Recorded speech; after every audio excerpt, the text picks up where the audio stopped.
सिर्फ 15 से 20 दिन पहले भारत में एक ऐसी घटना हुई जो पता नहीं क्यों मीडिया की सुर्खी नहीं बनी, जबकि वह घटना भारत में हिंदुओं की स्थिति पर और लाचारी पर थी।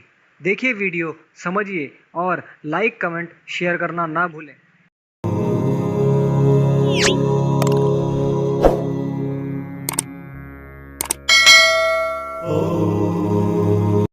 नमस्कार दोस्तों, 15-20 दिन पहले ही एक ऐसी घटना घटी जिसका पता हम सभी को चलना चाहिए था, लेकिन क्योंकि हमारा मीडिया इन चीज़ों को कवर नहीं करता, इसलिए ये सारी बातें हमें पता नहीं चल पाई। लेकिन ये इतना महत्वपूर्ण मुद्दा है हिंदुओं के लिए कि उन्हें उनकी वास्तविक स्थिति और उनके जो भाई हैं जिनसे ये भाईचारा निभा रहे हैं, उनकी वास्तविक सोच का पता चलता है। दरअसल मद्रास उच्च न्यायालय में पेरम्बलूर जिले के कड़तूर गांव का मामला पहुंचा था। इस गांव में 100 साल पहले से ही हिंदू रथ यात्रा निकालते थे। इस गांव में 4 प्रमुख मंदिर थे और उन मंदिरों की रथ यात्रा सैकड़ों सालों से निकलती थी। और दक्षिण भारत के मंदिरों में हर मंदिर का, प्रमुख मंदिर का रथ यात्रा निकलता है।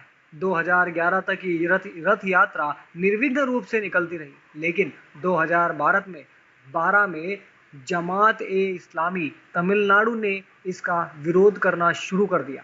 उन्होंने 2 बार रथ यात्रा पर हमले भी किए। मामला सेशन कोर्ट में गया। मुस्लिम पक्ष यानी जमात का यह कहना था कि चूंकि गांव में मुस्लिम आबादी अधिक है और इस्लामिक मान्यता में मूर्ति पूजा शिर्क यानी पाप है, और क्योंकि मुसलमानों के सामने से देवी देवताओं के रथ गुजरते हैं तो उनकी मूर्तियों को देखकर मुस्लिम को शिर्क यानी पाप लगता है, इसलिए ऐसी रथ यात्रा को और अन्य हिंदू उत्सव पर मुस्लिम इलाके में रोक लगाई जाए। सोचिए, यह दलील घोर असहिष्णुता के साथ साथ भारत में मुस्लिमों के दुस्साहस की एक मिसाल है। और आपको यह जानकर आश्चर्य होगा कि पेरम्बलूर सेशन कोर्ट ने जमात की इस दलील पर यकीन करते हुए भारत के संविधान और भारत की धर्मनिरपेक्षता का खुलेआम बलात्कार करते हुए रथ यात्रा पर रोक लगा दी। उसके बाद हिंदू पक्ष मद्रास उच्च न्यायालय गया। मद्रास उच्च न्यायालय में जस्टिस कृपाकरन और जस्टिस वेलमुरुगन की पीठ ने विरोधी पक्ष यानी जमात से पूछा, माना कि समूह सांप्रदायिक हो सकते हैं, व्यक्ति सांप्रदायिक हो सकता है, परंतु क्या सड़कें भी सांप्रदायिक हो सकती हैं? क्या भारत में संविधान का राज नहीं है? मद्रास उच्च न्यायालय की पीठ ने जमात को याद दिलाया कि यदि उसका यह तर्क मान लिया जाए तो फिर भारत के हिंदू बहुल इलाकों में ना मुस्लिम आयोजन हो सकता है, न जुलूस की अनुमति दी जाएगी और कोई मस्जिद भी नहीं बन सकती या मस्जिदों से लाउडस्पीकर पर अजान भी नहीं हो सकती। लेकिन मद्रास उच्च न्यायालय की एक टिप्पणी बहुत महत्वपूर्ण है। मद्रास उच्च न्यायालय ने यह कहा कि यह अत्यंत दुख का विषय है कि हिंदुओं को भारत में बहुसंख्यक होते हुए भी अपनी पूजा जैसे मूल अधिकार की रक्षा के लिए न्यायालय की शरण में जाना पड़ रहा है। वास्तव में ये हिंदुओं के लिए शर्मनाक है। ठीक है, आगे बढ़ते हैं। और मद्रास उच्च न्यायालय ने हिंदू पक्ष को गांव में बदस्तूर रथ यात्रा निकालने का आदेश दिया और तमिलनाडु सरकार से कहा कि वह पूरे तमिलनाडु में इस बात की निगरानी करें कि हिंदुओं की पूजा रथ यात्रा पर किसी तरह का विघ्न न आने पाए।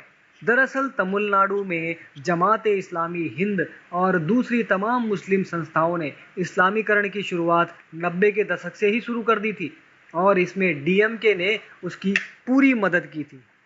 वोट बैंक के लिए तमिलनाडु का सत्तापक्ष हमेशा चुप रहा। जमात का दुस्साहस देखिए कि 2016 में तमिलनाडु के तिरुचिरापल्ली शहर में मूर्ति पूजा और बहुत ईश्वरवाद के खिलाफ तमिलनाडु तौहीद जमात ने एक बहुत बड़ी रैली निकाली। इस रैली में ये भाषण दिए गए जो भाषण तालिबान या फिर आईएस के आतंकवादी दिया करते हैं। इस रैली में वक्ताओं ने मंच से भारत में मूर्ति पूजा खत्म करने की शपथ ली और भारत के हर एक मूर्ति को तोड़ने की बात कही। वैसे ये मूर्तियां तोड़ने का काम इनका क्या कहते हैं सांस्कृतिक है, ये शुरू से ही ये काम करते आए हैं, इनके डीएनए में ये गंदगी भरी पड़ी है। ठीक है, आगे बढ़ते हैं। मूर्तियां तोड़ने की बात कही थी। इस रैली में मुस्लिम नेता अब्दुल रहीम ने ऐलान किया था कि मूर्ति पूजा का विरोध इस्लाम का मूल चरित्र है और हमारे पैगंबर ने सबसे पहले यह काम किया था। जब उन्होंने मक्का और मदीना जीता था, तब उन्होंने वहां रखी सभी बुतों को अपने हाथों से नष्ट किया था। इस रैली में कुछ मुस्लिम वकीलों ने यह भाषण दिया कि मूर्ति पूजा का विरोध और मूर्तियों को नष्ट करना इस्लाम का मूल चरित्र है और यदि संविधान इसे रोकता है, तब संविधान उनकी धार्मिक आज़ादी में दखल दे रहा है। इस रैली के बाद मूर्तियों के खिलाफ पूरे तमिलनाडु के कई शहरों में बेहद भड़काऊ पोस्टर और बैनर लगाए गए। हिंदू संगठन हिंदू मक्कल काटची इस कट्टरपंथी संगठन की तमाम रैलियों को रोकने की मांग तमिलनाडु सरकार से किया, लेकिन तमिलनाडु सरकार ने इस पर रोक नहीं लगाई।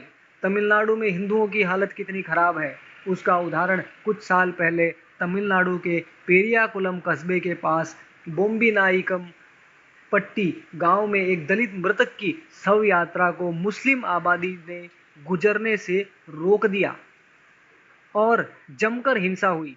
दंगे भड़के, कई लोग मारे गए, लेकिन मीडिया में यह खबर नहीं आई। इसी तरह तेनकासी के सकम्बलम गांव में मुस्लिम पक्ष की आपत्ति के बाद पुलिस ने हिंदू पक्ष को सुने बिना निर्माणाधीन मंदिर को ढहा दिया था। आने वाले वक्त में तमिलनाडु में वही होगा जो बंगाल और केरल तथा जम्मू कश्मीर में हुआ और अफसोस डीएमके फिर सत्ता में आ जाएगी। जय श्री राम, वंदे मातरम, भारत माता की जय।